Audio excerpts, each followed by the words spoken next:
Okay, so chapter 8 is the last chapter that we're going to be doing this semester. So we're just going to expand a little bit on the bonding that we looked at in chapter 7. And so we're going to talk about valence bond theory and hybridization, which kind of is just a little different way of looking at what we were just looking at in chapter 7. So anyway, the valence bond theory, as you can read, describes a covalent bond as the overlap of half-filled atomic orbitals. So for example, each hydrogen has one electron, as the two, and this is a 1s orbital and a 1s orbital, and as the two orbitals get closer to each other, they eventually share the pair of electrons. So there's an overlap of the two orbitals. They share the electrons between the two atoms, and so that becomes a bond. So the energy of that bond depends on how much they overlap, and so it turns out that there's a sort of like a perfect overlap that's not too much, not too little, that we'll see in the next slide. So of course, if the two atoms are far apart, they're not bonding. That's high energy. They're both at higher energy. As the atoms get closer and closer, now the electron, so the one electron is being attracted to its nucleus, to its proton in the nucleus, and the other electron is attached to its nucleus. But as they move closer and closer, the electrons are now starting to feel the attraction of the nucleus in the other atom as they get closer to each other. So at that point, the nuclei start to repel each other. So like I said, we'll see in the next slide, there's sort of a perfect distance where it's optimum lowest overall energy. So over here, we see that the two hydrogen atoms are far apart. There's no interaction between them. This is higher energy than where the bond is, which is down here. Of course, energy is on the y-axis. So as the hydrogens get closer and closer together, they start to feel, the electrons start to feel the attractions of the other nucleus, but then each of the two nuclei start to repel each other. So that may be a different color. And the nuclei repel each other. The electrons are attracted to each other.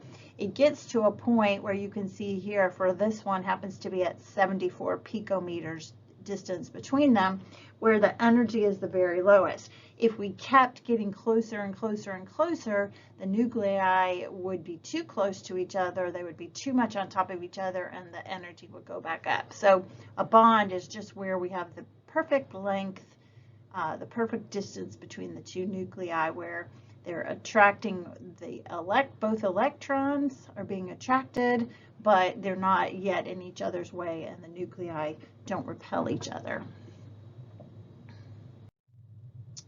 All right, so the bond length then is the distance between the two nuclei, the optimum distance between atoms that achieves the lowest energy of the system.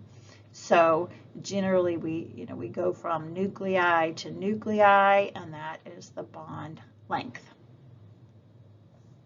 And then the bond energy is the amount of energy released when the bond is formed. So we saw on that last slide where as they get closer and closer, energy comes down. The amount of energy that is released when the bond is formed, this amount of energy here would actually have to be required. You have to put that much energy in to break the bond. So bond energy is how much energy you would require to break a bond. The next slide will show some bond energies and lengths for different bonds. You can see here that hydrogen-hydrogen bond was at 74 picometers and has an energy of 436. The bigger the atom, of course, the longer the length. And so you can see different elements. One thing to note that we'll talk about in a little while is that Double bonds tend to be a little bit shorter than single bonds. And this is supposed to be a triple bond. This is supposed to be a triple bond. So a C, a double bond N, a C single bond C is 150, a C double bond C is 133, and a C triple bond C is 120. So you can see it's getting shorter. Also, the energy of a single to a double to a triple increases as you go. And same thing here. This will be also a triple bond. Somehow I missed that, but I'll fix it on the slides. Okay. And that just depends on what the elements are. So there are actually two kinds of bonds that elements can make with each other.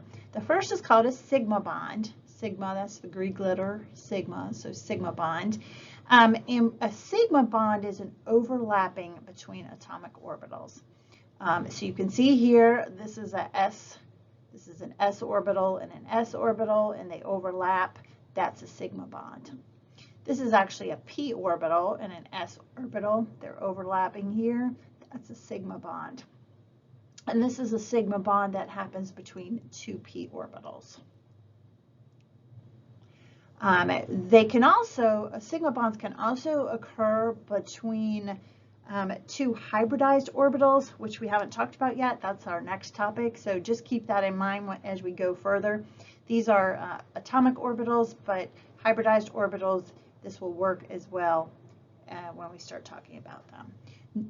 Sigma bonds occur independently, which we'll see in a minute. It differs from the other kind of bond. And so they can happen, if there's one bond, it's a sigma bond. So a pi bond then is the other kind of bond, and it's a side-by-side bond. So this is a p orbital and another p orbital, but instead of overlapping directly, they're actually just kind of lying side by side. You know, if I draw my hands, I'm not very good at drawing. If I just sort of put my hand like this, well, I would have to have my thumb on this side, right? My two hands side by side, that's a type of pi bond, whereas a sigma would be, you know, this way again. So sigma's overlapping, pi is side by side. You might want to click on this link on your own, go to the slideshow and watch this. This kind of tells you the difference between sigma bonds and pi bonds. And so we'll see when we start talking about multiple bonds in a little while. Whenever you have a single bond, it's always a sigma bond. A sigma bond is always, a single bond is always a sigma bond. If we have a double bond, what's happening is one of the two bonds is a sigma bond and the other one is a pi bond. And like I said, we're going to talk a little bit about multiple bonds at the end of this chapter. And so if we have a triple bond, one of the three is a sigma and the other two are pi bonds. So one of them is sigma and two are pi. All right, so here's the next topic, which has to do with hybridization. And they kind of all go together, but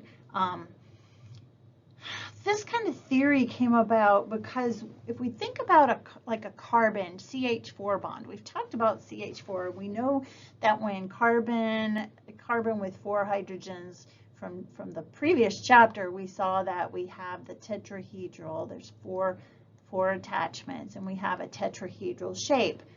And so we know from doing studies on methane as well that this is definitely is 109.5 degree angles, and that's what it is. But when you look at the electron configuration of carbon, 2s2, 2p2, it's sort of hard to see how it can make 4 equivalent bonds. It looks like it can only make 2 bonds. It doesn't look like what we find. And so the hybridization theory kind of explains this. And so if an element is what we call sp3 hybridized, what happens is this, and you know the word hybrid just means mix.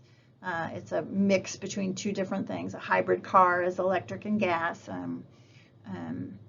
So anyway, a hybrid orbital means that they're going to take one of the 1s orbital and all 3 p orbitals. So remember, we've got an s and then 3 p's, and you might remember one's on the x-axis, one's on the y-axis, and then one's on the z-axis. So there's 3 p orbitals. I shouldn't have done that. Let's change colors here. So we have the x, the y-axis, the x-axis, and the z-axis. And what happens is all 4 of these orbitals mix together. And you may also remember orbitals are just, they're determined, they're regions in space where electrons are most likely to be formed. So they're actually, you can describe a region in space by a mathematical equation. So actually what's happening is you're mixing these mathematical equations and kind of averaging them all together. And what we end up with, instead of 1s and 3 p's, we end up with 4 equal, what we call sp3 hybridized orbitals, mixed. And so where does this come from? Of course, we have 1s and 3 p's all mixing together, so that's why they're called sp3. So we could say spp or sp3. So now that we see that there's 4 equal hybrid orbitals, hybridized orbitals, and each of them are half filled, 1 electron in each, now we can see that they can make 4 equivalent bonds, and that's what happens. This is what the actual picture looks like. So here's an s orbital, right? It's spherical. Here's our 3 p orbitals, one on the x, one on the y, and one on the z axis. They take those shapes, mix them all up, and what we end up with are these 4 sp3 orbitals. And you can see that they're all lined up in different directions, and each direction is a point of the tetrahedral shape. So these 4 hybrid orbitals, because again, the s and the p orbitals are all directional, and so our sp3 orbitals are also directional. So we get these 4 sp3 orbitals, and they each have a different direction, which give us that tetrahedral or 109.5 degree bond angles. So what happens then is once we have the sp3 hybridized carbon, now if there's 4 hydrogen atoms that come along, each of those 4 hydrogen atoms can overlap, as we see here, and form sigma bonds. Don't worry about molecular orbital.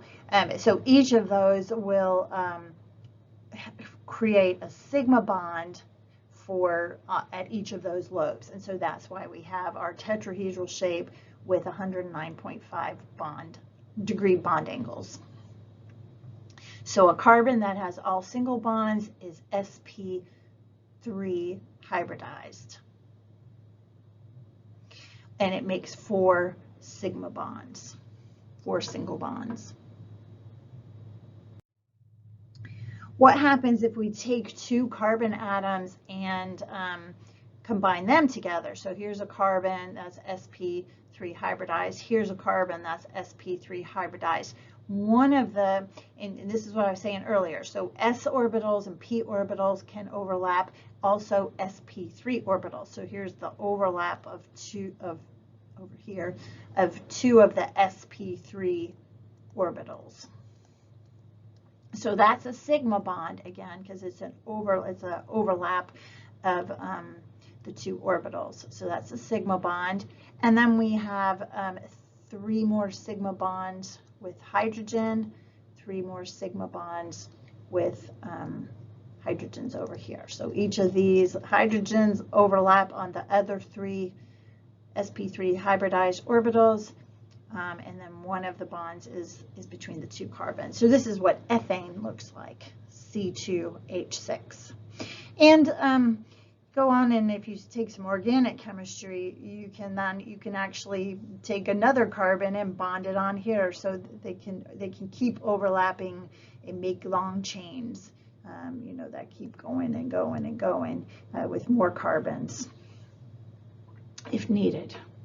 But again, let's just repeat that if a carbon is sp3 hybridized, that means the carbon or any element is making 4 single bonds, and all of them are sigma bonds. So what happens if a double bond is needed? Or another example is boron. Boron really only needs 6 electrons to be happy. It's kind of one of those exceptions to the rule. So how do we explain the shape of boron? Well, if there's only 3 regions of electrons, what happens is that one of the s's, one s orbital, so here's the s orbital, 2 of the 3 p orbitals mix together. And since it's spp or sp2, they make, so there's 3 sp2 orbitals, and then this 1 p orbital that didn't mix in with the rest is sort of hanging out on its own because it didn't hybridize, and so it still has to be there on its own. This is what it ends up looking like. We get 3 sp2 orbitals that form this triangular planar. So all 3 of these are in the shape of a triangle and they're planar.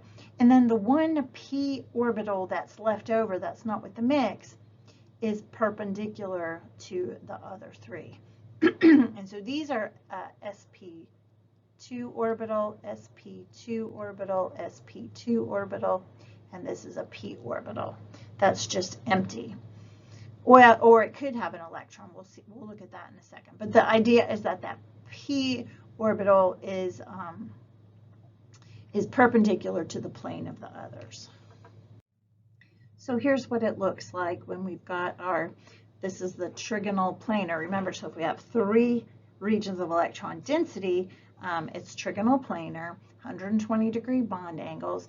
And this time what we see are the 3 sp2 hybridized lobes that are in their different directions, but they make this triangle shape. And so the p orbital that's left over is really sticking out at you and sticking behind the plane of the computer or the whatever you're watching this on.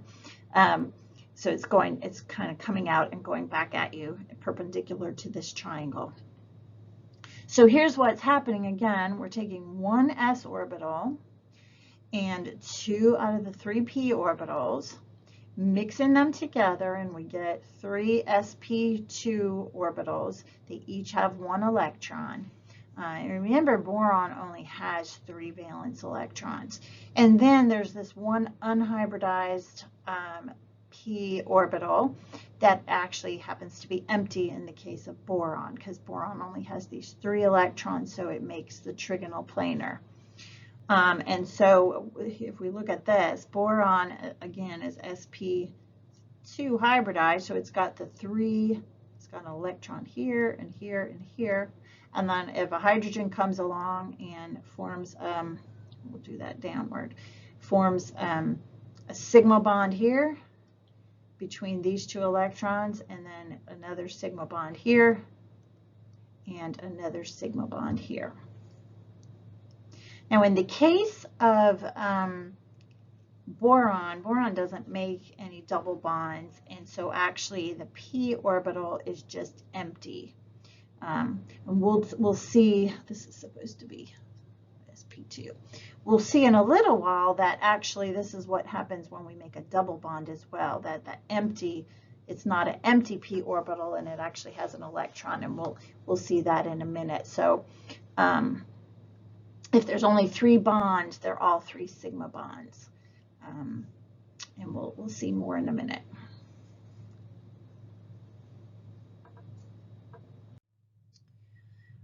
All right, so again, going back, sp3 hybridization always has 4 single bonds. like we said. sp2 or four, let's say 4 regions of electron density. And sp2 hybridization, then we know, has 3 regions. And like I said, we'll look at double bonds in a minute. Here are some other examples. This nitrogen has 3 regions of electron density, and so it makes 3 sigma bonds. And like I said, we'll talk about the double bond in a minute. So all of these have that trigonal planar sp2 hybridization. And that boron is kind of an unusual case because it doesn't have a double bond, but it only has 6 valence electrons, so that's why it also takes this shape. So again, remember that in this case, one of these lobes, this sp2 lobe, has a pair of electrons in it. Here they're sharing, here they're sharing. If there's 3 bonds, there we've got a sigma bond here, here, and here. Same thing here. This is trigonal planar with the carbon, the hydrogen, and then there's another one. We'll use another color. This one's also trigonal planar. So each of those hydrogens are making sigma bonds. So the last one we're going to look at is sp hybridization. So hopefully you can get the idea right now that if we take the 1s orbital and 1 out of the 3p orbitals, we get 2 sp orbitals. Sp orbitals happen to be, let's do another color, happen to be perpendicular to each other. So they form the linear geometry, because now we can make a sigma bond over here and we can make a sigma bond over here. But because now we have 2 unchanged p orbitals, one will be perpendicular in this direction and in the y direction, and one will be perpendicular in the z direction. So we actually have 2 p orbitals. In the case of beryllium hydrogen, beryllium hydride, beryllium only has 4 valence electrons, so it actually makes this linear shape. And again, it'll make a sigma bond over here and a sigma bond over here. And then it'll have the 2 empty p orbitals, one in this direction and one in this direction. So this will be sp hybridized.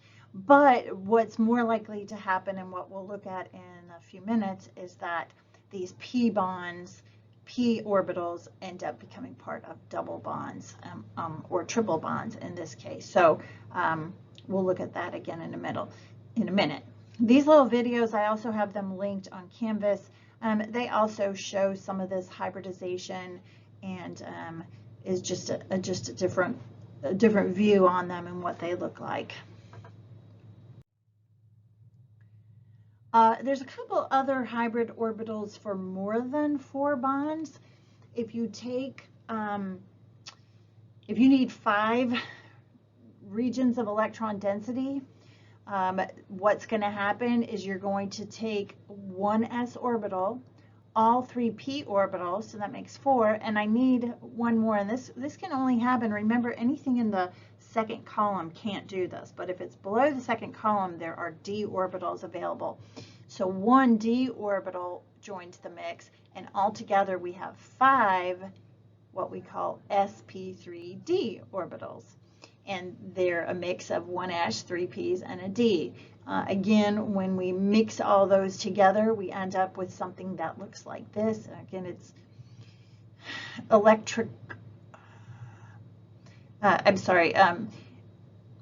equations, mathematical equations that are added together, and so this is what you end up with, sp3d. Anything, like I said, anything that has 5 regions of density, 1, 2, 3, 4, 5, will take the sp3d hybridized shape.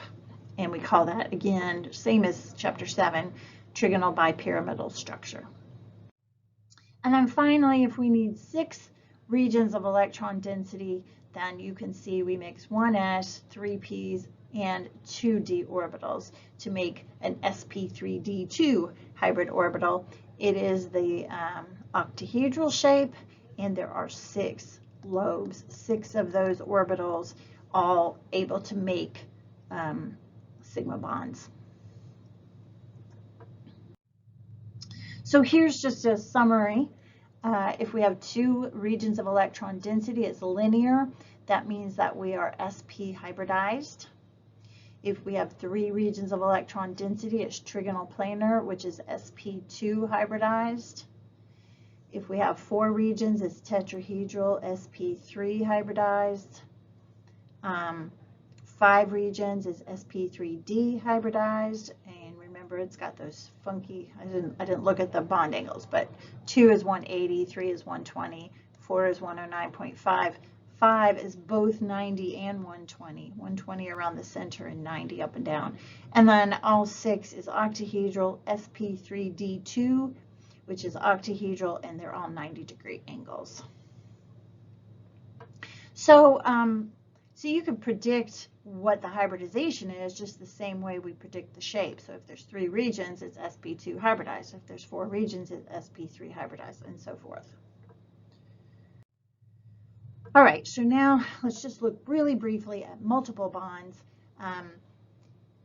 We said that single bonds are formed by the direct overlap of 2 hybrid orbitals, or it could be an s orbital, or it could be a plain p, so plain s orbital, plain p orbital, or some kind of hybrid orbital. So we could have the overlap of any 2 of these. And remember, they're called sigma bonds. So, you know, if we had our 2 hydrogen atoms overlapping, those are both s orbitals. When we looked at our sp3 hybridized, we had the 4 regions. And so it made 4 sigma bonds. And in that case, it was a bond between an sp3 orbital, hybrid orbital, and an s for the hydrogen.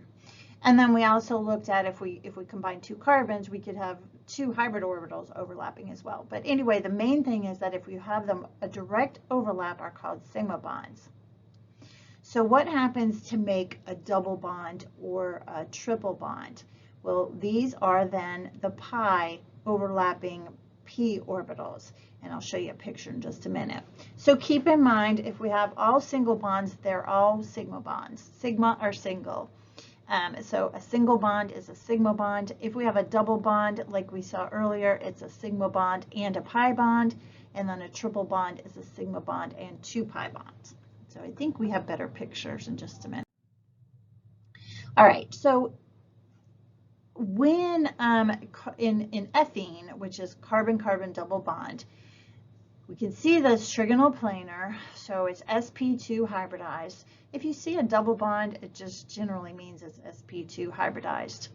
So it's sp2 hybridized. Remember that this is what we have. But in the case of carbon, we saw with boron that we had the 3 sp2 orbitals half filled, and that the p was empty. But in the case of carbon, there's a 4th electron, and so there's 1 electron in the p orbital.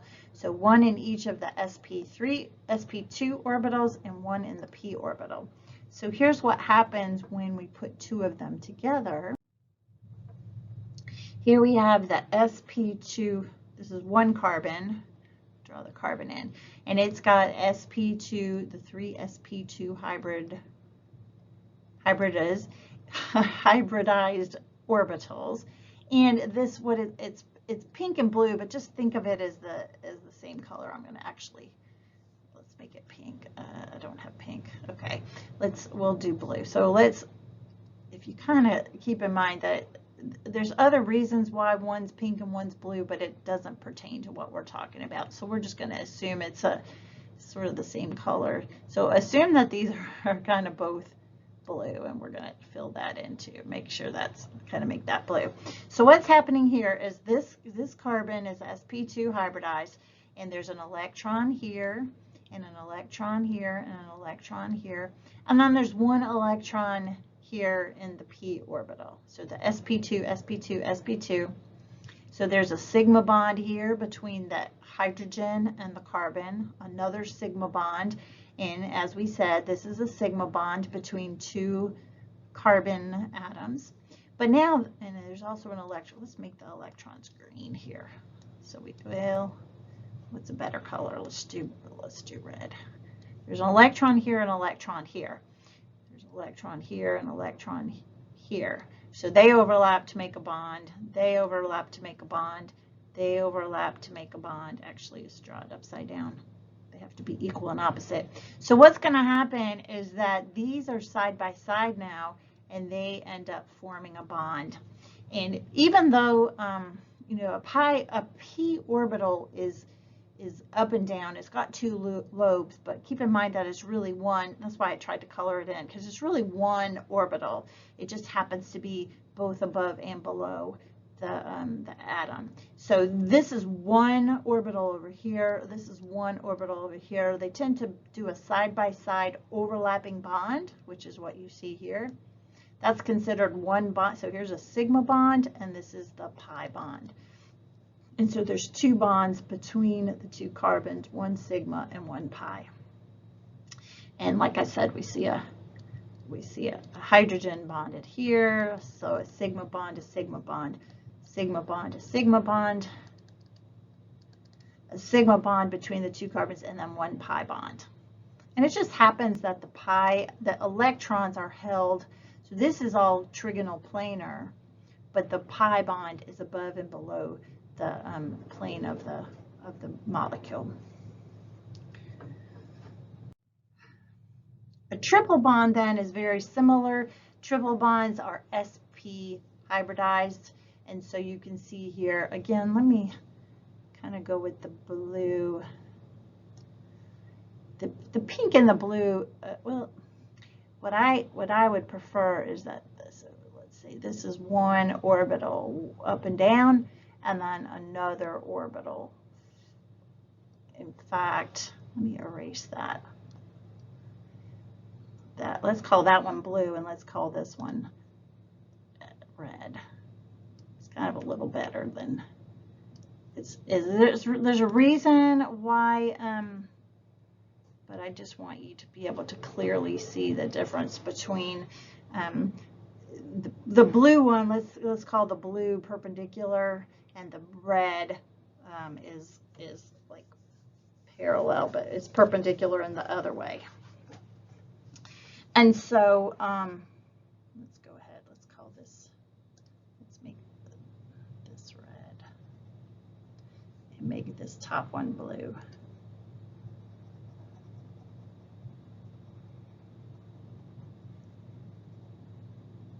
So the blue is up and down, and the pink is backwards and forwards.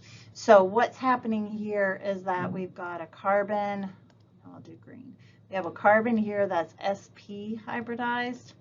So it's got an sp orbital and an sp orbital. It makes a sigma bond over here to hydrogen, and makes a sigma bond over here to the other carbon. So there's one electron here, one electron here, one electron here, one here, one here, one here. So they're making all these bonds. And then there's one electron in the blue orbital, the blue p orbital, and one electron in the pink. And so we get a double bond sort of in the up and down perpendicular, and then one in the second pi bond. There's probably, if you look at some of those videos again, there might be a little better picture than what I'm able to do here. If I were in class, I would show you an actual model, which helps. But watch some of those videos, and that will help get a better picture of. I'm sorry about the colors. So one orbital, like an orbital, is considered one pink and one red, and again that has something to do with quantum mechanics that's beyond what we're talking about. So the reason why I colored these is because I'm wanting you to see that one of them is in this direction, and then one of them is in this direction. And so there's one here and one here, if that helps. And so we have one bond in the bonds are in the X, the sigma bonds are in the X direction, then we have one in the Y direction, one pi bond, and then one pi bond in the Z direction. So that means acetylene then is linear and 180-degree bond angles. we've got the, let's do a green. So we've got the sigma, one sigma bond is in the plane here. Then we have a pi bond in this direction. And then we have a pi bond, let's use another color, in this direction. And so the triple bond has a sigma bond and 2 pi bonds. All right, so that's about all you need to know. The main thing you should be able to do after this chapter is be able to explain the difference between a sigma bond and a pi bond. So a sigma bond is overlapping, a pi bond is a side-by-side. And if you see a picture, be able to tell between the two. Explain pi bond and sigma bonding again. What's the difference between them? And if you have a single bond, they're all sigma bonds. If you have a double bond, it's 1 sigma and 1 pi. If you have a triple bond, it's 1 sigma and 2 pi's. And then be able to predict the hybridization of elements in a compound by using the hybrid orbital theory. So the best way to do is to look at that chart back a few slides ago, and you know, if it's linear, it's SP. If it's trigonal planar, it's SP2. If it's tetrahedral, it's SP3. If it's trigonal bipyramidal, it's SP3D. And if it's octahedron, it's SP3D2. So that's pretty much all you need for this chapter.